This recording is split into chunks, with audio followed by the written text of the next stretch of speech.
Meus queridos amigos, um dia muito importante na história da República novíssima, né?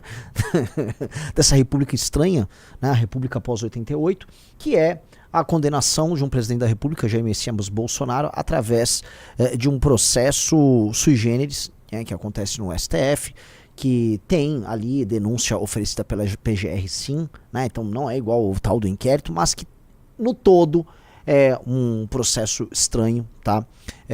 Por mais que eu já vou entregar aqui, vou ser bem direto. Por mais que, eu falei ontem, tá? Eu queria até falar, porque isso que eu joguei num grupo lá do MBL, grupo Cracudos, eu fui alvo de muitas críticas dos meus pares do MBL, tá? Porque foi uma fala minha ontem, a gente pode até reagir a essa fala, em que eu disse o seguinte, eu fui perguntado e esse é o papel de um bom jornalista. Você vê que o jornalista me botou ali numa saia justa. Sim. Porque ele perguntou o seguinte, se você fosse um ministro do STF, como você votaria? Eu falei, e eu falei, como ministro, eu não condenaria por conta dos muitos vícios formais que tem ali. Eu, caso fosse um ministro, tá? Mas o Bolsonaro tentou o golpe de Estado e todas as provas que eles têm e toda a demonstração, as relações causais, eles estão dadas, tá? O Bolsonaro cometeu os crimes que cometeu, tá? Mas ali foi uma saia justa interessante que ele me colocou, ou seja, e eu, em nome da precisão, eu dei essa minha opinião e eu achei bem interessante, acho que esse é o jogo. Então, vamos só ver esse trechinho, vamos lá. Popper pra cá, não sei o quê. Mas no fim do dia, continua o inquérito até hoje, os superpoderes continuam, e aí foi criada uma estrutura anômala dentro do Estado brasileiro, no topo do Estado brasileiro, que é poder em si. Se você fosse ministro supremo, você condenaria? Se eu fosse ministro do Supremo, desta forma, neste formato, como ministro, eu não condenaria. Pausa, só para ficar claro, minha resposta. Nesta forma, como ministro, eu não condenaria. E esse é o meu ponto central. Eu não conseguiria, como ministro do Supremo, não atentar às questões formais. Entendeu? Agora, como ativista, eu tô cagando pro Bolsonaro, tá? Só pra avisar. Como alguém que não é ministro do Supremo, tô cagando pro Bolsonaro. E quando me tornar presidente da República, né? Se concorrer, eu não vou dar graça, isso não é problema meu, eu não vou queimar capital político com o Bolsonaro, tá? Isso vai ficar bem claro aqui pra todos nós. Mas dá o play? Só vamos ver aqui minha argumentação. Eu acho que o Bolsonaro tinha que ter tido o mesmo julgamento do Lula. Em primeira, segunda instância, e ele deveria ser preso. Não deveria ser condenado nesse processo pela primeira turma. Se eu for falar em termos formais, eu não condenaria. Estritamente formais. O Bolsonaro tentou um golpe de Estado. É a questão central, o Bolsonaro tentou o golpe de Estado. O problema é que, em termos estritamente formais, eu não considero que ele foi minimamente, vamos dizer, o processo em si. Ele não foi normal, ele foi um processo de exceção. A não ser que a gente considere que nós temos que ter um tribunal e um modelo de atuação por exceção. Que é isso, o argumento deles no fundo não, isso a Constituição permite, mas na prática o que a gente está vendo é a criação de um sistema próprio para defender a democracia. Isto é anômalo, isso tem que ser entendido que é anômalo. E por isso que é uma posição que eu vou apanhar dos dois lados, não é que ninguém vai concordar comigo. Na prática, o Bolsonaro tentou um golpe de Estado, todo mundo sabe que o Bolsonaro tentou um golpe de Estado.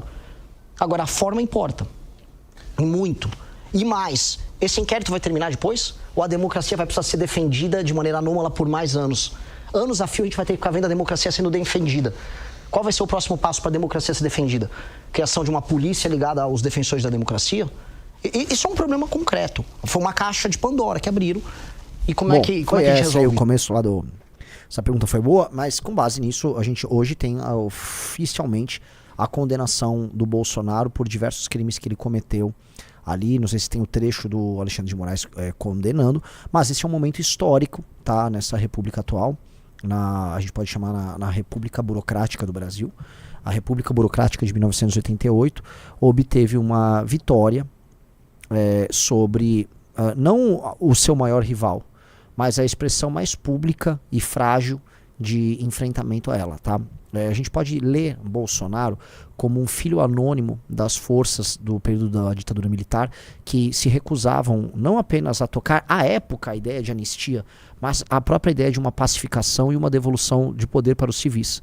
Então, quando a gente faz essa leitura temporal daquele processo, o Bolsonaro fazia parte justamente de um bloco político dentro do grupo dos militares. Ele como um agente pequeno e muito minoritário ali, mas ele representava essa voz dissonante que permaneceu viva, anômala, né, se escondendo ali, e de repente ela estoura em 2011, se torna a liderança de um processo, né, infelizmente, e com base nisso ele se torna presidente da República, e a única coisa que ele ficou imaginando nos 4 anos foi como ele ter o poder para sempre, porque ele adorou a ideia de ter poder. E perdeu a eleição e tentou um golpe e deu no que deu. Vamos ver o voto do Alexandre de Moraes.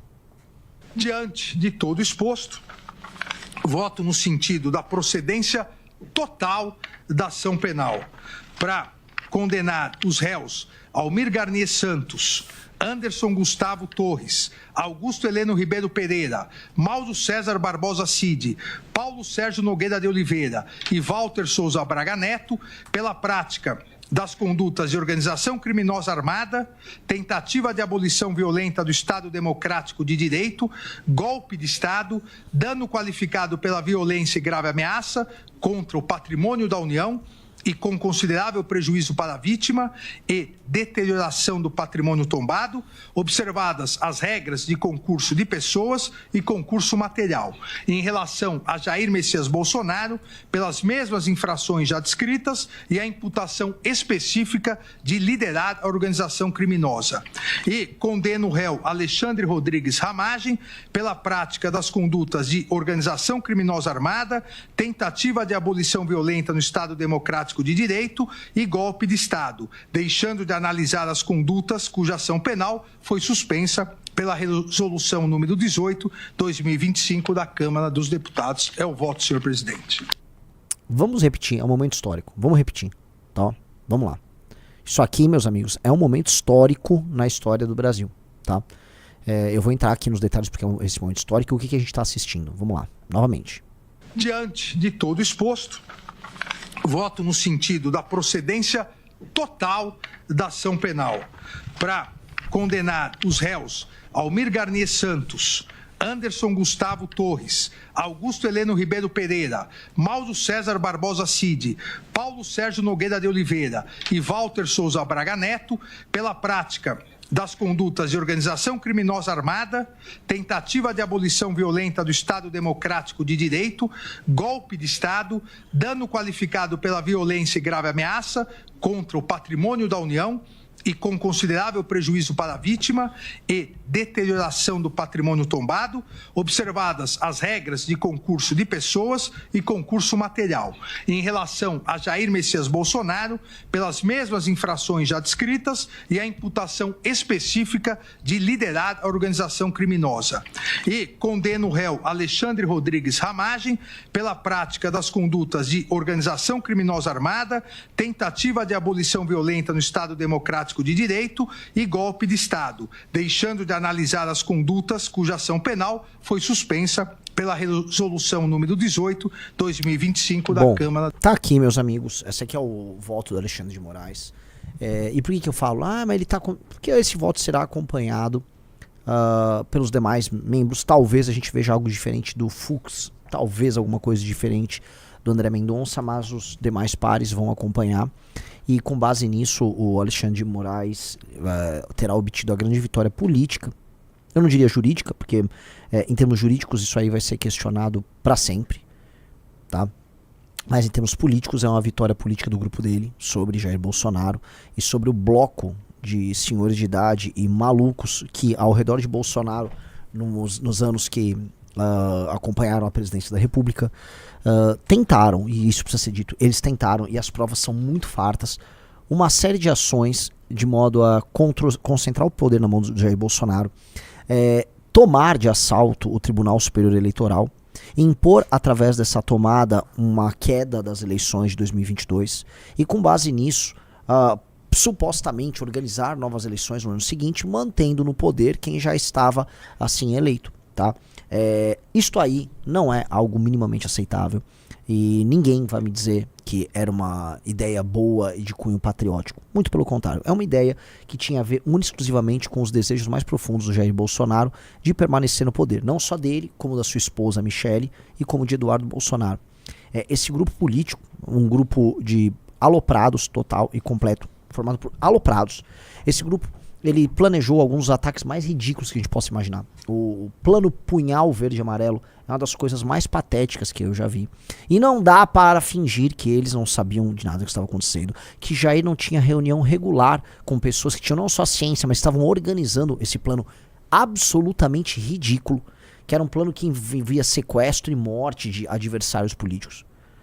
Não dá para falar que Bolsonaro não teve reuniões por mais de 13, 14 ou 15 vezes com generais após perder uma eleição, e não eram qualquer generais, eram comandantes das Forças Armadas, e que esses mesmos comandantes das Forças Armadas, né, não tivessem tido, vamos dizer, sua presença rastreada em diversos prédios públicos que estavam com Jair Bolsonaro naquele instante, exatamente no momento em que as reuniões foram mencionadas. E os depoimentos deles foram todos na linha de que o Bolsonaro estava tentando convencê-los a um golpe de Estado. Havia a minuta sendo impressa no momento que anteriormente ao momento dessas reuniões, ou seja, todo o encadeamento histórico e a própria coerência dos fatos escrita nos depoimentos tá dada. Eu não tenho como não dizer para vocês que Bolsonaro não tentou o que ele tentou. Ele tentou. Os seus fãs mais aguerridos vão tentar negar, ainda que no coração deles eles adorariam que o Bolsonaro tivesse dado um golpe naquele momento. Mas minha única crítica vai residir aqui a questões estritamente formais. A forma conta, especialmente no direito. A forma conta muito no direito. Nós, à época, quando o Lula foi preso, tivemos que assistir assim, o Lula ser condenado em primeira instância, aí em segunda instância. Aí depois vai lá, eu nem sei se ele chegou a passar pelo STJ, mas ele foi parar, teve habeas corpus no STF, passou pela STJ. Passou. Então, primeira instância, segunda instância, STJ ainda foi para STF. Definitivamente o caso do Lula é um caso único e não tem como o Lula reclamar de cerceamento de defesa, ou quando ele fala de, não tive provas, fui preso sem provas. Aquilo era conversa mole. Tá. No caso do Bolsonaro, ele terá uma série de reclamações formais. E os defensores da democracia, né, a turma que ampara o Alexandre de Moraes, dirão que foi a democracia se protegendo, né? Aquilo lá foi um festival de democracia.